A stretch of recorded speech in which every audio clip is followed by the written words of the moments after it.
Hi guys welcome to one set. So இந்த வீடியோவில் வந்து ஃபோர் ஆர்ம்ஸை பற்றி தெளிவாகவே பார்க்கலாம். ஸோ நிறைய டாப் பாடி பில்டர்ஸ்க்கு வந்து அவங்களுடைய ஃபோர் ஆர்ம்ஸ் வந்து ரொம்பவே ஹியூஜாக இருக்கும். சராசரி நம்மள மாதிரி ஜிம்முக்கு போகிறவங்களுக்கும் நம்மளுடைய ஃபோர் ஆர்ம்ஸை வந்து ரொம்பவே ஹியூஜாக வச்சுக்கணும்னு ஆசைப்படுவாங்க. சில பேர் வந்து அவங்களுடைய செஸ்ட் வந்து ஹியூஜாக இருக்கணும்னு ஆசைப்படுவாங்க. சில பேர் வந்து பைசப், சில பேர் வந்து ட்ரைசப் வந்து பெருசாக இருக்கணும்னு ஆசைப்படுவாங்க. பட் ரொம்ப சில பேர் தான் வந்து அவங்களுடைய ஃபோர் ஆர்ம்ஸ் வந்து ஹியூஜாக இருக்கணும்னு எக்ஸ்பெக்ட் பண்ணுவாங்க. அது ஏன்னு வந்து எனக்கு தெரியல. உங்களுக்கு தெரிஞ்சால் கீழே கமெண்ட்டில் சொல்லுங்கள். என்ன கேட்டால் மேபி நம்ம ஃபோர் ஆர்ம்ஸ் வந்து பெருசாக தெரிஞ்சால் அது வந்து ஒரு அனிமேஷன் கேரக்டர் லுக் கொடுக்கும். ரொம்பவே பார்க்க ஹியூஜாக மாஸாக இருக்கும். அதுக்காக இல்லைனா நம்ம ஃபுல் ஸ்லீவ் ட்ரெஸ் போடுறப்ப நம்மளுடைய ஸ்லீவை வந்து ஃபோல்ட் பண்ணுறப்ப நம்மளுடைய ஃபோர் ஆர்ம்ஸ் பெருசாக தெரிஞ்சால் நம்ம ரொம்பவே ஸ்ட்ராங்காக தெரியும். நம்ம ஜிம்முக்கு போகிறோன்ட்டு சொல்லவே தேவையில்லை. நம்மளுடைய ஃபோர் ஆர்ம்ஸ் பார்த்து அவங்க கண்டுபிடிச்சிருவாங்க. எனக்கு நிறைய அனுபவம் இப்படி நடந்திருக்கு. சில மசில்ஸ் மட்டும்தான் நம்ம ஃபுல்லாக ட்ரெஸ் போட்டுருந்தா கூட வெளியே தெரியும். அதில் வந்து ஃபோர் ஆர்ம்ஸோ ஒரு முக்கியமான மசில். என்கிட்ட வந்து டாப் ப்ரோ பாடி பில்டர்ஸ் யாருக்கெல்லாம் ஃபோர் ஆர்ம்ஸ் பெருசாக இருக்குன்னு கேட்டால் என்னால் ஒரு பெரிய லிஸ்ட்டே என்னால் கொடுக்க முடியும். ஏன்னா எல்லா பாடி பில்டர்ஸ்க்கும் வந்து அவங்களுடைய ஃபோர் ஆர்ம்ஸ் வந்து ரொம்பவே பர்ஃபெக்டாக சூப்பராக இருக்கும். அப்படி இருக்கிறதுனால தான் அவங்க டாப் ப்ரோ பாடி பில்டர்னு சொல்கிறோம். எனக்கு பிடிச்ச சில பேர் நான் இங்கே சொல்கிறேன். அதில் வந்து Larry Scott, Phil Heath, Arnold, Mike Mentzer. So இவங்களுடைய ஃபோர் ஆர்ம்ஸ்லாம் எனக்கு ரொம்பவே பிடிக்கும். இவங்களை தவிர்த்து இன்னும் நிறைய பேர் இருக்காங்க. ஸோ உங்களுக்கு தெரிஞ்சால் அவங்களுடைய பேரை வந்து கீழே கமெண்ட்டில் சொல்லுங்கள் காய்ஸ். ஈவன் நீங்கள் ஆர்ம் ரெஸ்லரை பார்த்தா கூட அவங்களுடைய ஃபோர் ஆர்ம்ஸ் வந்து ரொம்பவே ஹியூஜாக பெருசாக இருக்கும். ஈவன் பாடி பில்டர்ஸோட அவங்களுடைய ஃபோர் ஆர்ம்ஸ் வந்து ரொம்பவே பெருசாக இருக்கும். ஏன்னா அவங்க ஆர்ம் ரெஸ்லர் சரியா. ஸோ அதனால் அவங்களுடைய ஃபோர் ஆர்ம்ஸ் வந்து ரொம்பவே பெருசாக தான் வச்சுப்பாங்க. ஏன்னா அவங்க ஆர்ம் ரெஸ்லிங் பண்ணுறப்ப அவங்களுக்கு பவரே வந்து அந்த விரிஸ்ட் அதுக்கப்புறம் ஃபோர் ஆர்ம்ஸ் தான். ஸோ அதை வச்சு தான் அவங்க வந்து கம்ப்ளீட்டாக வந்து டாமினேட் பண்ணுவாங்க அவங்களுடைய ஆப்போனண்ட்டை. அதனால் அவங்களுடைய ஃபோர் ஆர்ம்ஸ் ரொம்பவே ஹியூஜாக இருக்கும். பட் பாடி பில்டர்ஸ் அளவுக்கு டெஃபினேஷனோட இருக்காது. பட் ஹியூஜாக ரொம்பவே ஸ்ட்ராங்காக இருக்கும் அவங்களுடைய ஃபோர் ஆர்ம்ஸ். ஆர்ம் ரெஸ்லிங் பண்ணுறவங்களுடைய ஃபோர் ஆர்ம்ஸை பார்த்தீங்கன்னா ஓல்ட் ஸ்கூல் பாடி பில்டர் எல்லாருமே அவங்களுடைய ஃபோர் ஆர்ம்ஸ்க்கு பிரத்யேகமாக தனித்துவமாக ட்ரைன் பண்ணுவாங்க. அதுக்குன்னு ஒரு ட்ரைனிங் ஸ்டைலை வச்சு ஃபோர் ஆர்ம்ஸை வந்து டெவலப் பண்ணுவாங்க. இது எதனாலனா ஓல்ட் ஸ்கூல் பாடி பில்டர்ஸை பொறுத்த வரைக்கும் அவங்களுடைய சிமிட்ரி வந்து ரொம்பவே முக்கியம். அதுக்காக அவங்களுடைய ஃபோர் ஆர்ம்ஸ் வந்து ப்ராப்பராக இருக்கணும்.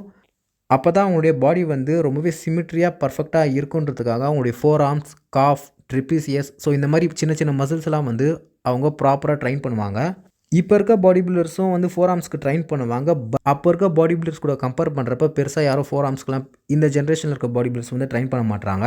இன்னொரு குட் எக்ஸாம்பிள் யாரை சொல்லலாம்னா நம்ம மைக் மென்சர். இவர் ஒரு ஓல்ட் ஸ்கூல் பாடி பில்டர் தான். பட் இவர் வந்து இவருடைய ட்ரைனிங் ப்ரோக்ராமில் ஃபோர் ஆர்ம்ஸை வந்து பெருசாக ட்ரைன் பண்ண மாட்டார். அது எதனாலனா இவர் வந்து ஹெவி டியூட்டி ட்ரைனிங் ஸ்டைலில் தான் இவர் ஃபாலோ பண்ணுவார். ஹெவி டியூட்டியை பொறுத்த வரைக்கும் நிறைய டெக்னிக் வந்து ஃபாலோ பண்ணுவாங்க.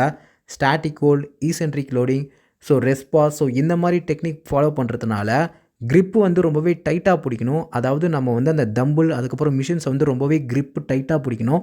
இப்படி பிடிக்கிறதுனால அதிகப்படியான ப்ரெஷர் வந்து நம்மளுடைய ஃபோர் ஆர்ம்ஸ்க்கு போகிறதுனால ஃபோர் ஆர்ம்ஸ் வந்து டெவலப்மெண்ட் ரொம்பவே நல்லா இருக்கும்னு மைக் மென்சர் பிலீவ் பண்ணுறாரு. இயர்லி ஸ்டேஜஸில் மைக் மென்சரும் ஃபோர் ஆர்ம்ஸ்க்கு ட்ரைன் பண்ணியிருக்காரு. பட் லேட்டராக அவர் கம்ப்ளீட்டாக ஹெவி டியூட்டிக்குள்ளே போயிட்ட அப்புறம் அவர் ஃபோர் ஆர்ம்ஸ்க்கு பெருசாக ட்ரைன் பண்ணதில்லை.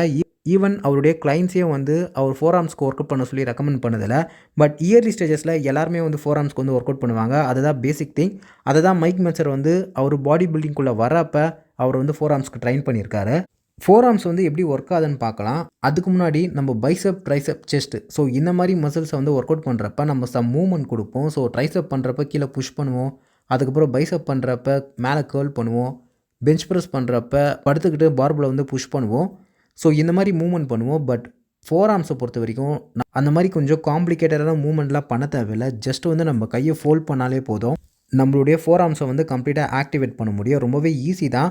ஒரு பொருளை வந்து ரொம்ப நேரம் நம்ம ஹோல்ட் பண்ணியிருந்தாலும் நம்மளுடைய ஃபோர் ஆர்ம்ஸ் வந்து பேர்ன் ஆக ஆரம்பிச்சிடும். உதாரணத்துக்கு நம்ம புல்லப் பாரில் வந்து நீங்கள் நார்மலாக தொங்கிட்டு இருந்தால் கூட நம்மளுடைய ஃபோர் ஆர்ம்ஸ் வந்து வலிக்க ஆரம்பிச்சிடும். ஸோ ஃபோர் ஆர்ம்ஸ் பொறுத்த வரைக்கும் நம்ம ஜஸ்ட் வந்து கையை ஃபோல்ட் பண்ணுறது தான். ஃபோர் ஆர்ம்ஸில் பிராச்சியோரேடியாலிஸ், அதுக்கப்புறம் எக்ஸ்டென்ஷர், ஃப்ளெக்சர், ஸோ இந்த மாதிரி மசில்ஸ் தான் இருக்கும். அதுக்குள்ளே டீப்பாக போனால் இன்னும் நிறைய மசில்ஸ் இருக்குது. பட் மேஜராக வந்து பிராச்சியோரேடியாலிஸ், எக்ஸ்டென்ஷர், அதுக்கப்புறம் வந்து ஃப்ளெக்சர். ஸோ அந்த இமேஜஸ் வந்து நான் இங்கே ஆட் பண்ணுறேன். ஸோ இந்த மாதிரி மசில்ஸ் தான் ரொம்பவே அதிகமாக ஆக்டிவேட் ஆகும் நம்மளுடைய கையை வந்து ஃபோல்ட் பண்ணுறப்ப. இது கூட நம்ம வெயிட்ஸை ஆட் பண்ணி நம்ம அந்த மசிலுக்கு வந்து ஸ்ட்ரெஸ் கொடுத்தா நம்மளுடைய ஃபோர் ஆர்ம்ஸ் வந்து டெவலப்மெண்ட் ஆகும். நீங்கள் இப்போ ஒரு பிகினராக இருந்து, அதாவது இப்போ தான் ஜிம்முக்கு போகிறவங்களா இருந்து நீங்கள் ஃபோர் ஆர்ம்ஸை ட்ரைன் பண்ணுமானா கண்டிப்பாக ட்ரைன் பண்ணலாம். டெய்லி கூட ட்ரைன் பண்ணுங்கள், எந்த ஒரு தப்பும் இல்லை. அப்படி இல்லைனா வாரத்துக்கு 3 வாட்டி ட்ரைன் பண்ணுங்கள். ஏன்னா நீங்கள் ஒரு பிகினர், உங்களுடைய ஃபோர் ஆர்ம்ஸ் வந்து கொஞ்சம் வீக்காக இருக்கும். உங்களுடைய விரிஸ்ட் வந்து வீக்காக இருக்கும். நீங்கள் வந்து டம்பிளை தூக்குறதுக்கு, நீங்கள் பெஞ்ச் ப்ரெஸ் பண்ணுறதுக்கு, நீங்கள் வந்து பார்பிள் கர்ல் பண்ணுறதுக்கு உங்களுக்கு ஃபோர் ஆர்ம்ஸ்க்கு வந்து ஸ்ட்ரென்த் வேணும்.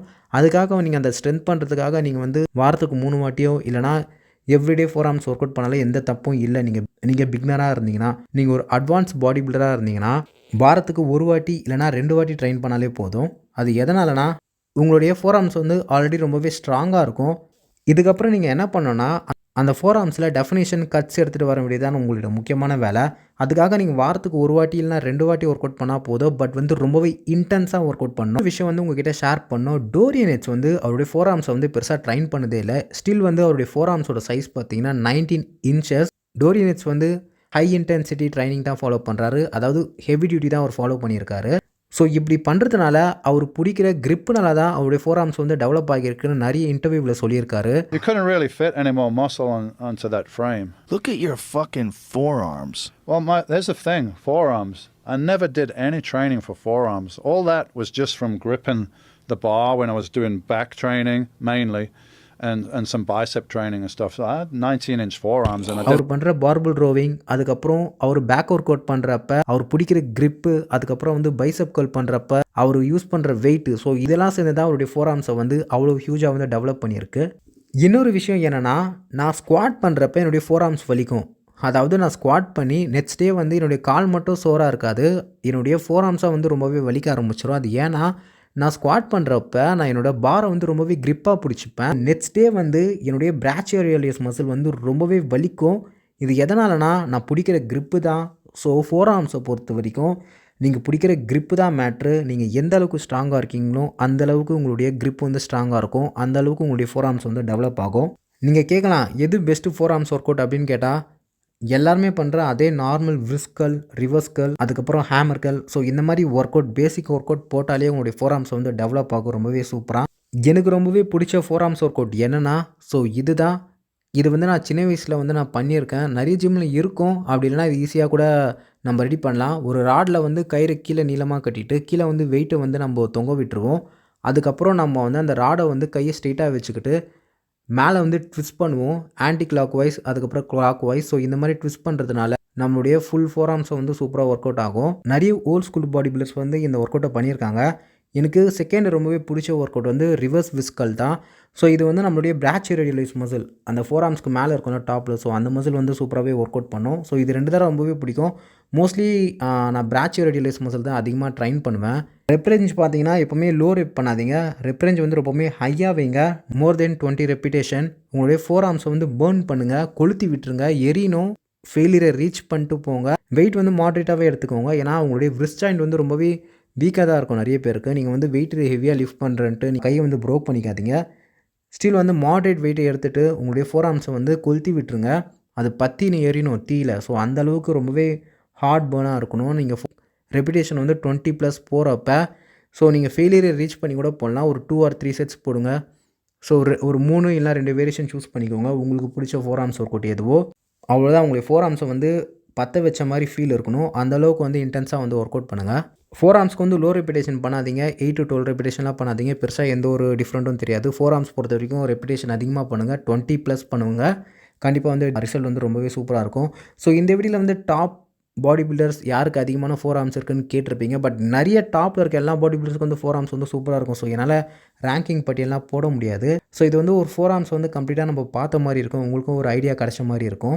எனக்கு ரொம்பவே பிடிச்சது வந்து லாரி ஸ்காட், அதுக்கப்புறம் பீல் ஹீத். இவங்களுடைய ஃபோர் ஆர்ம்ஸ் தான் எனக்கு ரொம்பவே பிடிக்கும். லாரி ஸ்காட் வந்து பார்க்க ரொம்பவே அழகாக இருக்கும், கண்ணுக்கு ரொம்பவே ப்ளசண்ட்டாக இருக்கும். பீல் ஹீத் வந்து கொஞ்சம் மான்ஸ்டர் தனமாக இருக்கும், ரொம்பவே அனிமி கேரக்டர் லுக்காக இருக்கும். இதனால தான் இவங்க 2 பேருடைய ஃபோர் ஆர்ம்ஸ் எனக்கு ரொம்பவே பிடிக்கும். ஸோ உங்களுக்கு எந்த பாடி பில்டருடைய ஃபோர் ஆர்ம்ஸ்னாச்சும் பிடிச்சிருந்துச்சுன்னா அவங்களுடைய நேமை வந்து கீழே கமெண்ட்டில் சொல்லுங்கள், நானும் தெரிஞ்சுக்கிறேன். ஸோ ஃபோர் ஆர்ம்ஸை பொறுத்த வரைக்கும் நம்ம பிடிக்கிற கிரிப்பு தான். அதுக்கப்புறம் ஹை ரெப்பிடேஷன் வந்து ஒர்க் அவுட் பண்ணுங்கள் ஃபோர் ஆர்ம்ஸ்க்கு. கண்டிப்பாக ரிசல்ட் வந்து சூப்பராக இருக்கும். ஸோ ஃபோர் ஆர்ம்ஸை பற்றி கம்ப்ளீட்டாக தெளிவாகவே இங்கே பார்த்துருப்போம். ஸோ அவ்வளோதாங்க இந்த வீடியோ. உங்களுடைய ஜிம் ப்ரோக்கு வந்து இந்த வீடியோவை ஷேர் பண்ணுங்கள்.